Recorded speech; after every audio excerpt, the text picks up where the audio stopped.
salut chers amis, bienvenue sur ma chaîne YouTube. Si tu es nouveau sur la chaîne, abonne-toi, partage la vidéo. Je pense que tu as apprécié cette vidéo-là. People in Africa, they don't know Africa is gold. They don't know. I get tears in my eyes when I think about this because here you have good food, good weather. Even if you don't have money, you can still sleep somewhere. You have people who will if you get trouble, people, they will help you. In Europe, if you're alone in a big city, no one will help you. You can. En fait, bref, tout est simple. En fait, c'est une jeune, une blanche, je ne sais pas si elle est anglaise ou bien elle est américaine, peut-être. C'est parce qu'elle parle anglais. C'est une dame, une jolie demoiselle comme ça, qui parle, et elle a vécu en Afrique et elle a connu le mode de vie des Africains. Et elle est en train de témoigner comment les Africains vivent en chaleur. C'est-à-dire la chaleur sociale. C'est-à-dire comment les Africains vivent en communautarisme, en communauté, en société. Et c'est carrément ce qu'en Europe, il ne voit pas. Parce qu'en Afrique, vous allez voir les enfants qui sortent, ils jouent dans la cour. Tout le monde joue dans la rue. Et tu ne vas jamais attendre le kidnapping. Tu ne vas jamais attendre un enfant perdu. Il a fallu la colonisation. Il a fallu que les Blancs arrivent en Afrique pour qu'on assiste à ces gens de trucs. De kidnapping ou autre. Avant les indépendants, il n'y en avait pas ça. Il n'y en avait pas ça.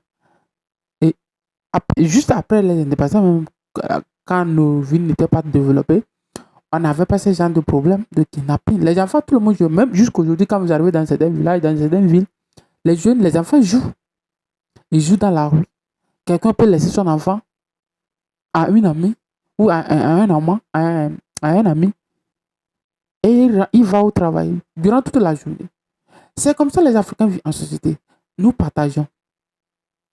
Les Africains connaissent le partage. Et lorsque tu vis en Afrique, dans un village, dans une localité, il y a des systèmes d'entraide que la communauté organise. Et c'est ce que vous n'allez jamais voir même en ville. Vous savez, il y a beaucoup de commerces, surtout nos mamans qui vendent dans les marchés. Là.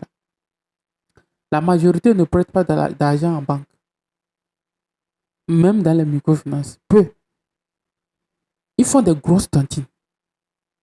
Et c'est ça qui les permet de faire quoi? Parce qu'eux tous se font confiance.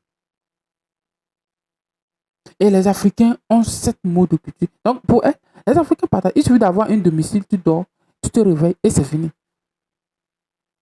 Et ce qu'elle est en train d'expliquer, et c'est une mode de vie pour les Africains. C'est comme ça que les Africains ont vécu, c'est comme ça que nos grands-parents ont vécu depuis longtemps.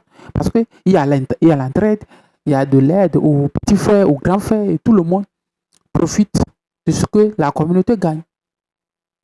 On n'est pas dans un système capitaliste total, de libéralisme total, que l'individu est plus important que la communauté.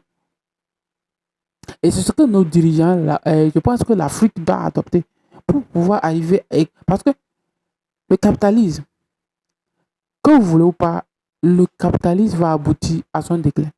Un jour, oui. Ça, c'est clair. C'est une autre question que je dois me poser et je dois faire